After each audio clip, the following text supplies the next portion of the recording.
انسان زمین میں چلتا ہے تو وائٹ ڈائمنڈ باہر نکالتا ہے کوئلے کی شکل میں، اور دوسرے تمام معدنیات کی شکل میں انسان دھاتو نکالتا ہے، اور جب آگے بڑھا تو سمندر آ گئے، انسان سمندروں کے اندر بڑھتا ہے اور اترتا ہے تو موتی اور موگے نکالتا ہے، آگے بڑھا انسان پہاڑوں کے سینے کو چیر کر کے جب انسان نے آگے سفر کیا تو پھر وہ ہیرے اور جواہرات نکالتا ہے۔ قرآن کی بنیاد میں انسان ریسرچ کی نظر سے اگر دیکھتا ہے تو قرآن ذہن دیتا ہے کہ تم زمین میں بھی چلو اور زمین کے اوپر بھی چلو، اوپر چلو گے تب بھی تمہیں ملے گا اور زمین کے اندر چلو گے تب بھی ملے گا۔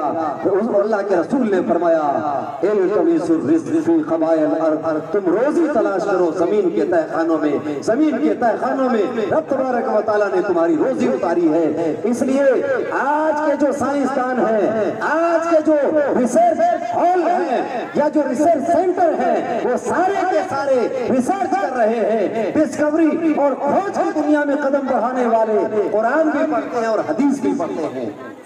امریکہ کے ڈاکٹر نے کہا کہ ہم ہارٹ کا آپریشن اور بائی پاس سرجری کرنے میں کامیاب ہوئے، لیکن 14 صدیاں بیت گئی، مسلمان اگر چاہتے تو ہارٹ کا آپریشن اور بائی پاس سرجری آج سے 14 صدیوں پہلے کر گزرتے، اس لیے کہ ہم نے مسلمانوں کے پروفیٹ آف اسلام حضرت محمد صلی اللہ علیہ وسلم کی تعریف پڑھی ہے کہ ان کا سینہ چاک کیا گیا۔ حضرت انس بن مالک فرماتے ہیں میں نے حضور کا سینہ دیکھا اور یہاں سے لے کر ناف تک حضور کی سینہ جو کھولا گیا تھا اور اس میں سلائی کے جو نشان تھے میں نے اپنی آنکھوں سے ملاحظہ کیے، اس کی بنیاد پہ لوگوں نے تحقیق کی اور پہلی وحی جہاں نازل ہوتی ہے اقرأ باسم ربک الذی خلق، یہ غار ہیرا میں اترتی ہے۔ ہیرا تحری ریسرچ کے معنی میں ہے، کھوج کے معنی میں ہے۔ غار ہیرا سے اترنے والے رسول نے دنیا والوں کو ریسرچ اور تحقیق اور جستجو کرنے کا ذہن دیا ہے۔ میں اپنے بات کو انہی جملوں پہ ختم کرتا ہوں کہ ہم قرآن پڑھیں، حدیثوں میں آئیں اور مدارس کو مضبوط کریں، مدرسوں کو مضبوط کریں اور اس کو استحکام بخشیں۔ مولا تبارک و تعالی ہمارے دینی مدارس کو فروغ عطا فرمائے اور ہمارے علماء کو قرآن و سنت کا صحیح علم عطا فرمائے، ہم سب کو دین متین پر عمل کرنے کی توفیق عطا فرمائے۔ حور و فرشتہ ہے اسیر میرے تخیلات سے، میرے وجود سے خلل تیری تجلیات میں، یہ تو نے کیا غضب کیا کہ مجھ کو بھی فاش کر دیا، میں ہی تو ایک راز تھا سینہ کائنات میں۔ سلام